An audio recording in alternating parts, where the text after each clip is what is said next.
Imagine for a second that you are standing on a factory floor and you're holding a freshly machined metal part. Yeah, it's heavy, it's cold. Exactly. And at first glance, it looks totally ready to ship. But then you tilt it.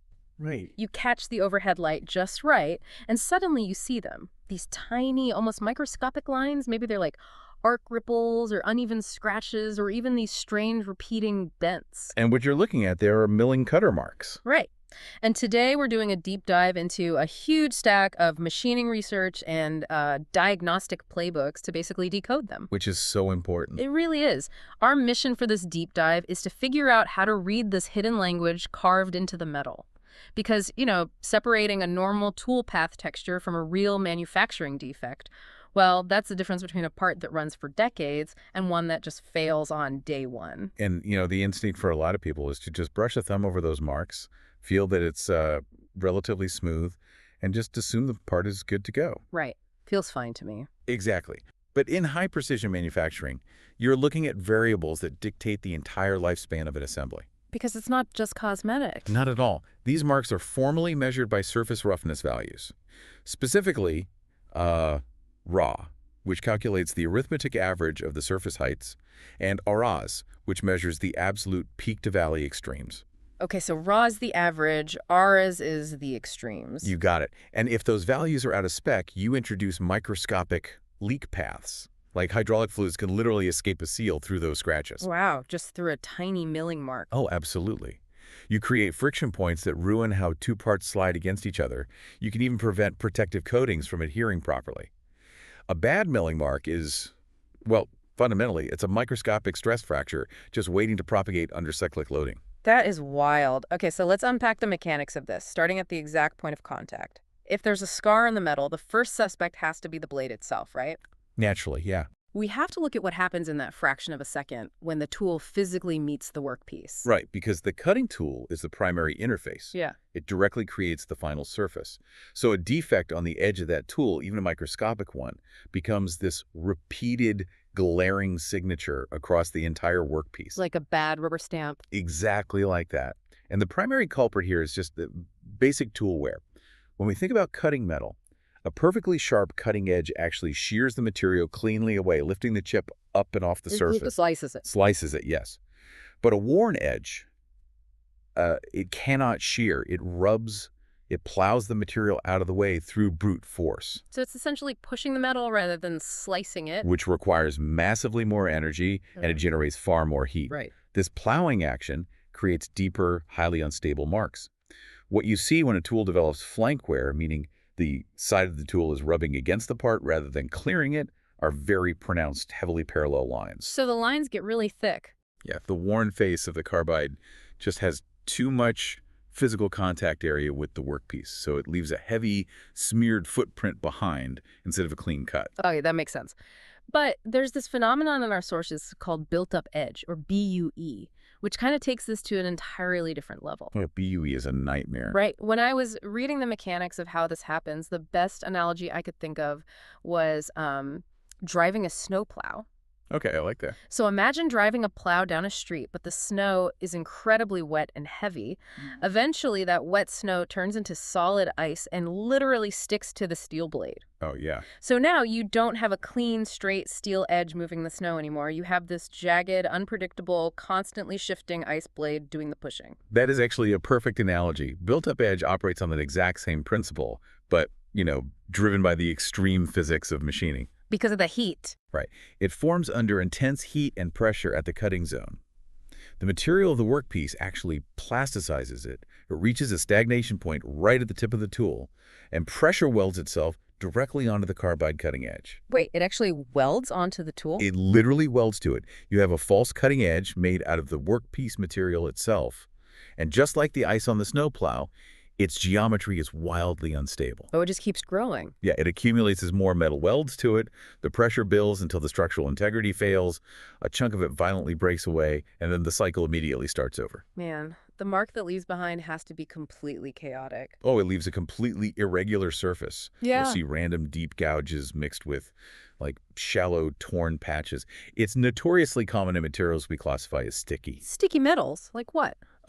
Aluminum alloys, low-carbon steels, austenitic stainless steels. If the cutting zone gets too hot or the tool coating isn't actively repelling the material, BUE will completely dominate the surface finish. So how do we stop the snow from sticking to the plow? How do we prevent that pressure welding from happening in the first place? Because the sources point heavily toward tool coatings and material selection. It really comes down to managing friction and heat. High-speed steel tools simply cannot dissipate the heat fast enough for modern machining speeds. Which is why everyone uses carbide now. Exactly. Solid carbide is the standard. But the real magic happens at the coating level.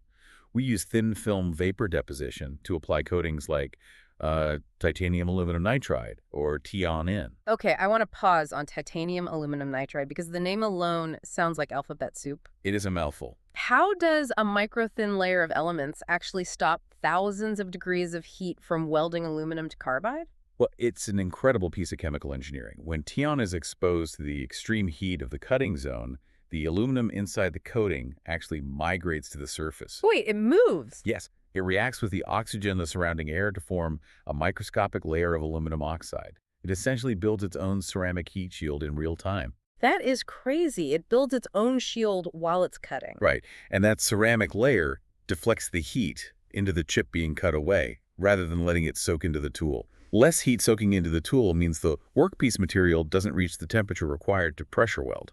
So the snow never turns into ice. Exactly. The blade stays clean. Okay, so we use advanced chemistry to keep the blade clean, but here is where it gets really interesting. What if your tool is perfectly sharp, the titanium coating is actively forming its heat shield, you've selected a cutter with a generous corner radius to leave a smooth finish, and the metal still comes out looking like garbage? Yeah. That brings us to operator input and the math of the cut. Right. Because the most advanced cutting tool on the planet will leave a disastrous surface if it is fed into the material using the wrong parameters. The critical metric here is feed per tooth, commonly denoted as FSA. The math in the sources is a huge revelation here. There's this specific finishing model formula that dictates surface roughness. Right, the theoretical residual height. Yeah, which is the physical height of the little ridges left behind by the tool, and that is equal to the feed per tooth squared divided by 8 times the corner radius. Written out as ARTH equals SEC squared over 8Rs. Exactly.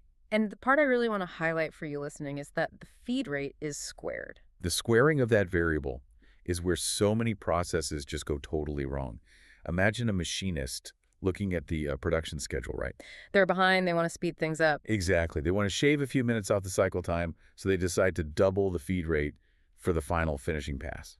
Because C's is squared in the physical of the cut, doubling the speed doesn't make the residual ridges twice as big. Makes them 4 times larger. 4 times larger. If you take a feed of 0.1 millimeters and square it, you get 0.01.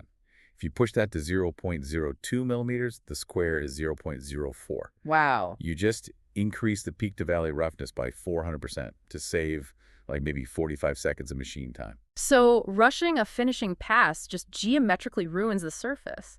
But wait, let me push back on this a bit. If heat and speed cause built-up edge, and feeding the tool too fast leaves massive ridges, why not just drop the spindle speed down to a crawl? The slow approach. Yeah. Wouldn't taking it incredibly slow leave a perfect glass-like finish? It seems like the logical solution, but metallurgy is highly counterintuitive. Dropping the spindle speed too low, especially in sticky materials, dramatically increases the risk of a torn surface. Really? Why is that? You have to think about how metal fractures. It's similar to trying to slice a very ripe tomato with a kitchen knife. Okay, I hate doing that. Right, because if you press down and move the blade incredibly slowly, the skin catches, the flesh tears, and you just crush the tomato instead of slicing it. You need a certain velocity to initiate a clean, crisp shear. Oh, that makes so much sense. If you run a milling cutter too slowly, the cutting edge catches the grain structure of the metal and rips it away rather than shearing it cleanly.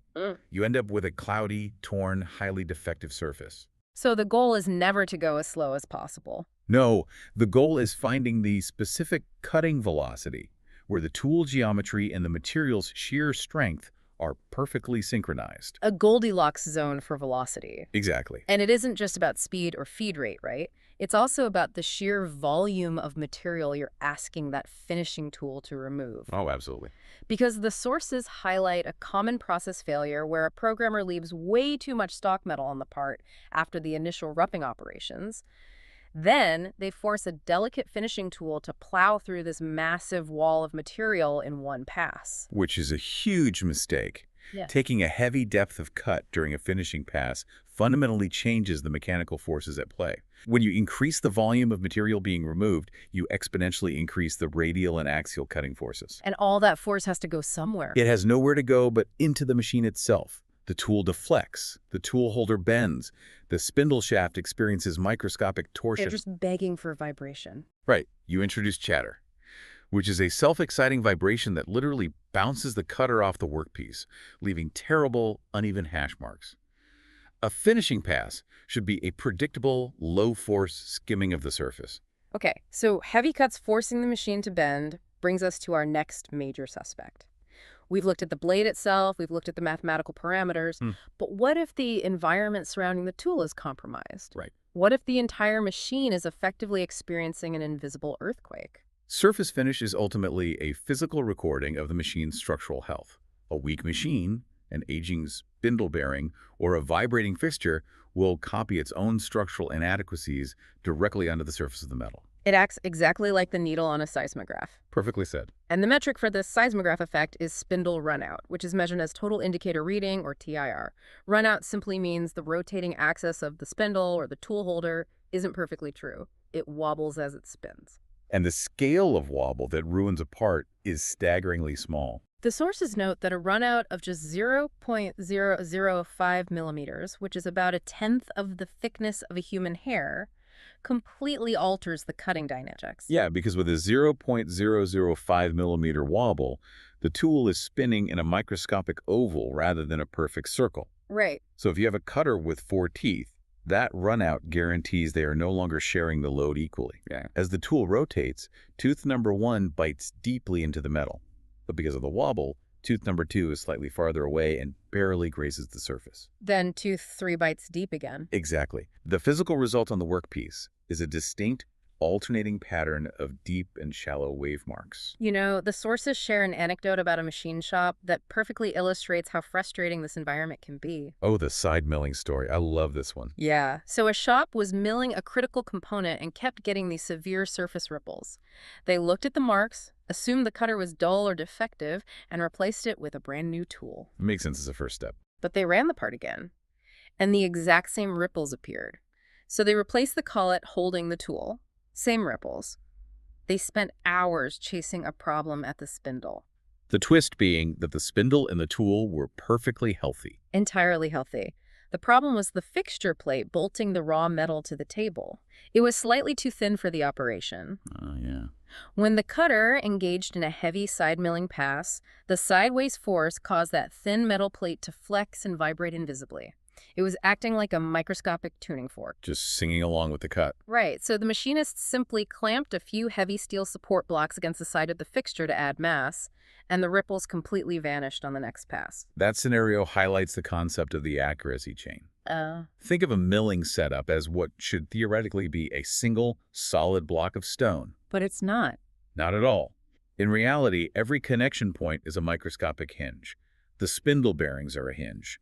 The interface between the spindle and the tool holder is a hinge. The collet gripping the cutter. Yes, the length of the tool sticking out, the fixture clamps holding the part, and the actual cast iron guideways of the machine. Yeah. They all introduce potential flex. If any single link in that mechanical chain lacks rigidity, the cutting forces will find that weak point, exploit it into a vibration, and carve that vibration into your surface finish. Man, put yourself in the shoes of a manufacturing engineer staring at a defective part.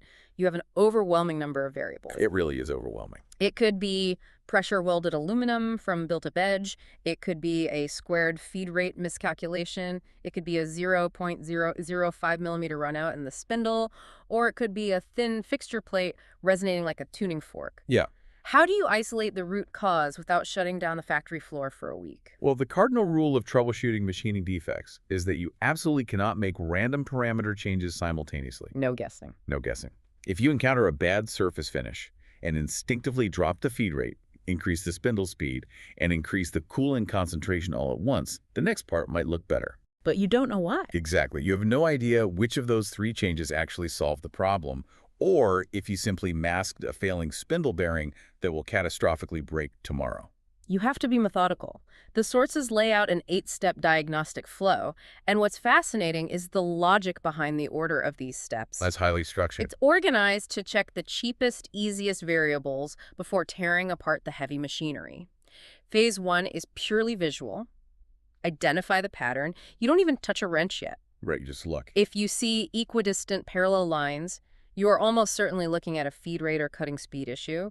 If you see arc-shaped ripples, especially during face milling operations, you are looking at runout or an unlevel machine. And irregular, chaotic marks indicate vibration or built-up edge. Right. And if you see a single deep, localized dent repeating at exact intervals, you have a physically chipped tooth on your cutter. So that visual pattern forms your initial hypothesis. Phase 2 moves into physical isolation. You pull the tool out and inspect it under heavy magnification, looking for flank wear or pressure welding. But the most critical part of Phase 2 is the swap test, right? Oh yeah, you load a fresh, known good tool holder and cutter into the machine and run a test cut. Because if the marks vanish with a new tool, your machine is fine, your math is fine, and you've isolated the issue to the previous cutter. Precisely. It's that simple. Yeah. But if you run the known good tool and the exact same ripples appear, you immediately know the cutter is innocent. That brings you to Phase 3. Right, auditing the software and the math. You review the feed, speed, depth of cut, and step over against the tooling manufacturer's strict parameters. You do this before checking the hardware, because changing a number in the code takes 5 seconds and costs nothing. Makes total sense. You systematically reduce the mechanical load one variable at a time. Lower the feed rate to see if the residual height drops. If not, reduce the depth of cut to see if you are inducing deflection. So if the math is perfect and the load is light, but the marks persist, you enter Phase 4, the hardware audit. This is where the work starts. This is where you pull out the dial indicators, you measure the spindle runout at the taper, you measure the TIR right at the tool shank, you check the rigidity of the fixture. Is the workpiece clamped over a hollow void where it can drum? Are the actual machine guideways showing excessive wear? And you finish by auditing the environment. Is the coolant actually penetrating the heat zone, or is it splashing harmlessly against the side of the tool holder? Because that heat shield from the tile coating can only do so much. Right. And does the raw material itself have hard spots or abrasive casting skin that is destroying the carbide? By moving logically from the visual pattern to the tool to the software and finally to the mechanical hardware, you isolate the true root cause without chasing ghosts. It's just a masterclass in forensic engineering. We started this deep dive looking at tiny scratches on a piece of metal, trying to understand what they meant. What we've discovered is that milling cutter marks are essentially a crime scene left behind on the workpiece. They really are. The chemical coating of the tool, the squared mathematics of the feed rate, the microscopic health of the spindle bearing, and the rigidity of the heavy iron, they all leave a highly specific, readable signature. By systematically decoding those signatures, you can reconstruct exactly what happened in the violent fraction of a second when the blade met the metal. The marks are the physical manifestation of physics, metallurgy, and geometry playing out in real time.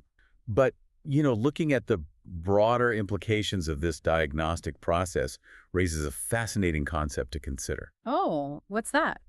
Well, we know that a microscopic 0.005 millimeter spindle runout or a specific harmonic vibration from an aging guideway leaves a mathematically measurable pattern.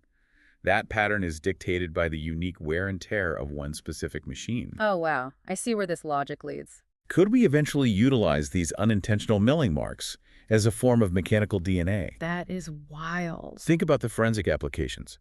If you possessed a mysterious, undocumented aerospace or automotive component, could you use laser topography to map the microscopic arc, ripples, and irregular chatter marks on its surface? Like reading a fingerprint. Exactly. Could you build a database of machine signatures, Analyze the surface roughness of that untoned part and trace it back to the exact, specific aging machine on a factory floor halfway across the world that carved it. The imperfections of the manufacturing process become the ultimate unforgeable fingerprint. That is an incredible thought to leave on. So the next time you find yourself holding a freshly machined piece of metal, whether it's a custom car bracket, an aerospace valve, or just a paperweight on your desk, take a second to hold it under the light. Look closely. Yeah, look past the engineered shine. Look for those tiny lines, ripples, and repeating arcs, because now you know they aren't just scratches. They are a complex story of extreme heat, squared mathematics, and microscopic earthquakes waiting to be read. Thanks for joining us on this deep dive.